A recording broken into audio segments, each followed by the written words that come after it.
Друзья, всем привет!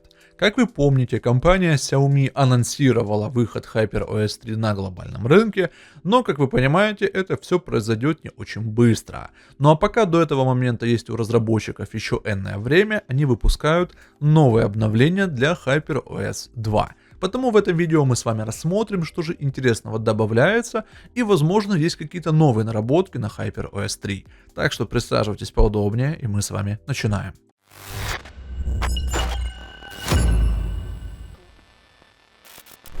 Что же, у нас сегодня подопытным выступает Poco F7. Опять же, казалось бы, актуальный смартфон этого года. Его должны, почаще обновлять, возможно, давать какие-то новые фишки, и тому подобное. Но, как вы понимаете, разработчики это, не особо таки делают.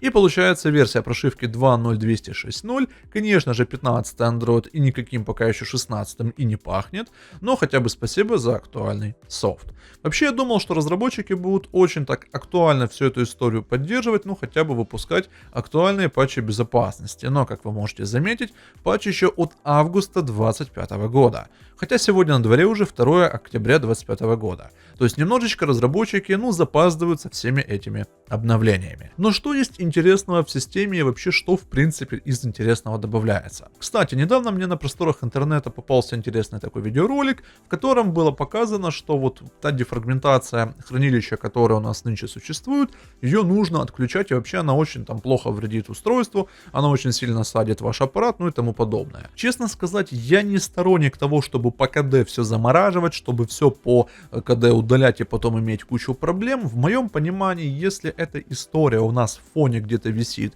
и не особо хавает место и в принципе батарею, то почему бы и нет? То есть если системой и разработчиками это заложено, то пускай это и будет, ведь самому смартфону и системе эта вся история не вредит. Это была такая, знаете, небольшая лирическая вставочка. Теперь же, что мы можем с вами из интересного найти в системе? В разделе «Другие способы подключения» добавляется вверху такая тема, как сервисы для нескольких устройств. И да, если мы сюда нажмем, мы будем с вами наблюдать вид, который у нас есть в принципе в Google, то есть Material UI. Да, эта фишка не совсем от разработчиков Xiaomi, но они были вынуждены ее сюда добавить, потому что таковы правила Google. В целом, по названию, как вы можете понять, что вы можете использовать определенные сервисы на нескольких смартфонах, которыми вы владеете. Скажем так, некая такая кросс-платформа, и да, это с одной стороны удобно, но возможно кому-то не совсем будет удобно этим пользоваться. Мы с вами идем далее. Xiaomi Hyper AI. Все вы знаете, что есть у нас такая история на глобальном рынке, и нас с вами интересует, понятное дело, раздел AI улучшения приложений. И да, тут в принципе у нас ничего нового из разделов не добавляется, но то, что добавляется в эти разделы, до этого обновления такой истории не было.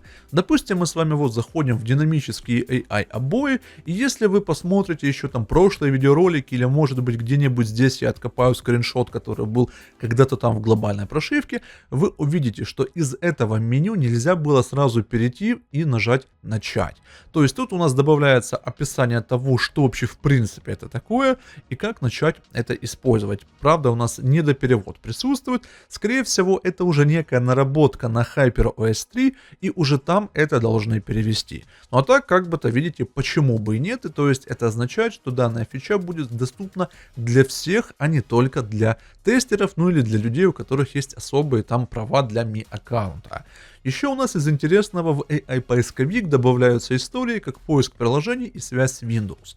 То есть AI-поисковик будет активирован, когда мы с вами выполняем поиск по приложениям, а также когда у нас есть прямая связь с нашим Windows, либо компом, либо ноутбуком. Да, с одной стороны удобно, но опять же, я лично эту фичу попробовал лишь только один раз, там немножечко поигрался с этим Windows Link, и все, на это забил, и дальше я к этому не возвращаюсь. Ну а в комментариях напишите, возможно, вы пользуетесь Windows Link, и для вас эта тема очень удобная.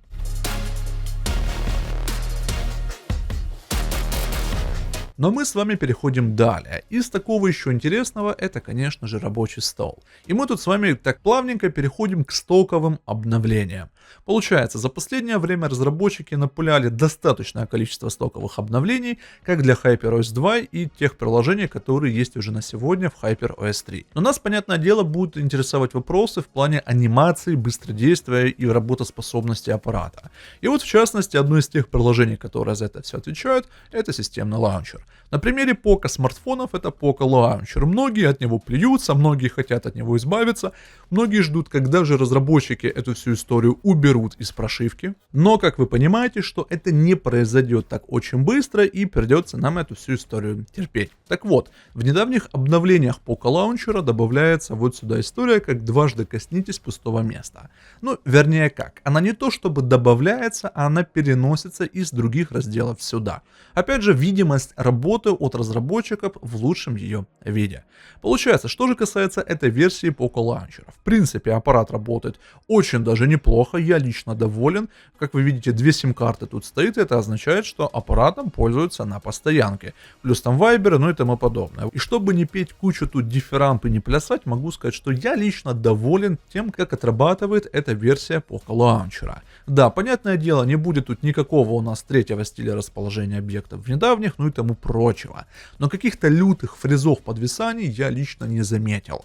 Но если вы захотите поставить на свое Poco устройство эту версию, в описании в нашем телеграм-канале вы ее сможете найти. Что еще касательно настроек, есть еще такая небольшая фича, которая находится в разделе плавающие окна, боковая панель инструментов, и внизу разработчики нам решили почему-то отдельно вынести улучшения для видеовызовов. Опять же, непонятно, чем эта опция таким удостоилась, но отдельно она теперь в новом обновлении выглядит. Опять же, активируется, когда вы с кем-то там условно по телеграмму общаетесь, и вы можете активировать так называемую вспышку, ну или же подсветку белым экрана, чтобы вас было лучше видно во время темноты.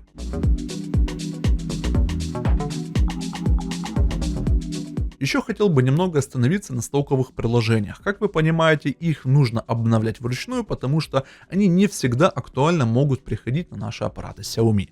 И вот в частности версия камеры 6.2 410.1 является самой актуальной, которая есть на сегодняшний день, но мы с вами еще не берем во внимание там Xiaomi 17, на котором версия 6.3. Вот, но из тех версий, которые можно в принципе на свое устройство поставить, и те версии, которые будут работать, это как раз у нас версия камеры очень даже неплохая. Хочу напомнить о том, что здесь добавляется куча всякого нового, начиная от редизайна в принципе настроек и заканчивая новыми фишками. В частности, параметры отображения. Вот так вот оно может у нас выглядеть. В принципе, также работает неплохо, и если вы используете или же увлекаетесь мобильной фотографией, для вас это будет очень полезно.